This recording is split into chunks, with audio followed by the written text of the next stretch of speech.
حکومت نے بیان داخل کرانے کے لیے امیر شریعت کو سکھر جیل سے لاہور سنٹر جیل منتقل کر دیا۔ محترم ناظرین، پیشی کی تاریخ پر امیر شریعت اور ان کے قیدی رفقا کو سخت پہرہ عدالت میں لایا گیا۔ عدالتی ہرکارے نے آواز لگائی، سرکار بنام عطا اللہ شاہ بخاری۔ محترم ناظرین، اب اسیر ختم نبوت امیر شریعت پورے قلندرانہ جاہو جلال اور ایمانی جرات و وقار کے ساتھ کمرہ عدالت میں داخل ہوئے۔ سرفروشان احرار نے پورے ہائی کورٹ کو اپنے حصار میں لے رکھا تھا۔ عدالت کے دروازے پر ہزاروں فدائین ختم نبوت اور شمع ناموس رسالت صلی اللہ علیہ وسلم کے پروانے نعرہ زند تھے، نعرہ تکبیر، اللہ اکبر، تاج و تخت ختم نبوت زندہ باد، مرزائیت مرد آباد۔ امیر شریعت نے عدالت کے دروازے پر کھڑے ہو کر ہتھکڑیاں فضا میں لہرائیں اور ہاتھ سے اشارہ کیا۔ حکم ہوا خاموش، تمام مجمع ساکت و جامد ہوا۔ امیر شریعت عدالت میں داخل ہو گئے۔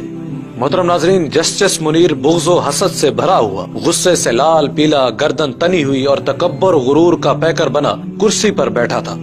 مرد مومن کے چہرے انور پر نگاہ پڑی تو اس کی آنکھیں جھک گئیں۔ جسٹس منیر دوسری مرتبہ آنکھ اٹھا کر دیکھنے کی ہمت نہ کر سکا۔ محترم ناظرین، عدالت کی کارروائی شروع ہوئی۔ امیر شریعت نے اپنا تحریری بیان عدالت میں پیش کیا۔ جسٹس منیر نے ایک نظر بیان کو دیکھا جسے اس نے منیر انکوائری رپورٹ میں شامل نہیں کیا، اور پھر اپنے مخصوص چبھتے ہوئے انداز میں سوالات کا آغاز کر دیا۔ خواتین و حضرات، جسٹس منیر نے سوال کیا، ہندوستان میں اس وقت کتنے مسلمان ہیں؟ امیر شریعت نے جواب دیا، سوال غیر متعلق ہے، مجھ سے پاکستان کے مسلمانوں کے بارے میں پوچھیں۔ جسٹس منیر نے تمسخر امیز لہجے میں، ہندوستان اور پاکستان میں جنگ چھڑ جائے تو ہندوستان کے مسلمانوں کو کیا کرنا چاہیے؟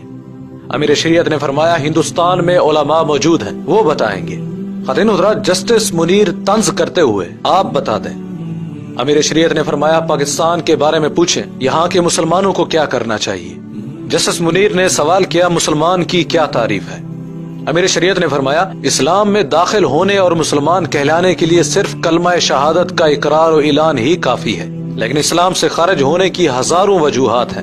ضروریات دین میں کسی ایک کا انکار کفر کے ماں سوا کچھ نہیں۔ اللہ تعالیٰ کی صفات عالیہ میں سے کسی ایک کو بھی انسانوں میں مانا تو مشرک، قرآن کریم کی کسی ایک آیت یا جملہ کا انکار کیا تو کافر، اور نبی کریم صلی اللہ علیہ وسلم کے منصب ختم نبوت کے بعد کسی انسان کو کسی بھی حیثیت میں نبی مانا تو مرتد۔ خواتین و حضرات، جسٹس منیر قادیانی وکیل کی طرف اشارہ کرتے ہوئے، ان کے بارے میں کیا خیال ہے؟ امیر شریعت نے فرمایا، خیال نہیں عقیدہ ہے جو ان کے بڑوں کے بارے میں ہے۔ محترم ناظرین، مرزائی وکیل نے سوال کیا، نبی کی کیا تعریف ہے؟ امیر شریعت نے فرمایا، میرے نزدیک اسے کم از کم ایک شریف آدمی ہونا چاہیے۔ جسٹس منیر بدتمیزی کے انداز میں، آپ نے مرزا قادیانی کو کافر کہا ہے؟ امیر شریعت نے فرمایا، میں اس سوال کا آرزو مند تھا۔ کوئی 20 برس پہلے کی بات ہے، یہی عدالت تھی جہاں آپ بیٹھے ہیں۔ یہاں chief justice mister justice Douglas Young تھے، اور جہاں مسٹر کیانی بیٹھے ہیں یہاں رائے بہادر جسٹس رام لال تھے۔ یہی سوال انہوں نے مجھ سے پوچھا تھا، وہی جواب آج دہراتا ہوں۔ میں نے ایک بار نہیں ہزاروں مرتبہ مرزا کو کافر کہا ہے، کافر کہتا ہوں، اور جب تک زندہ رہوں گا کافر کہتا رہوں گا۔ یہ میرا ایمان اور عقیدہ ہے، اور اسی پر مرنا چاہتا ہوں۔ مرزا قادیانی اور اس کی ذریت کافر و مرتد ہے۔ مسلمہ کذاب اور ایسے ہی دیگر جھوٹوں کو دعوی نبوت کے جرم میں قتل کیا گیا۔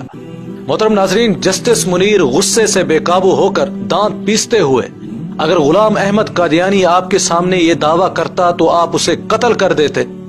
امیر شریعت نے فرمایا، میرے سامنے اب کوئی دعویٰ کر کے دیکھ لے۔ محترم ناظرین، حاضرین عدالت، نعرہ تکبیر، اللہ اکبر، ختم نبوت زندہ باد، مرزائیت مرد آباد، کمرہ عدالت نعرے سے لرز گیا۔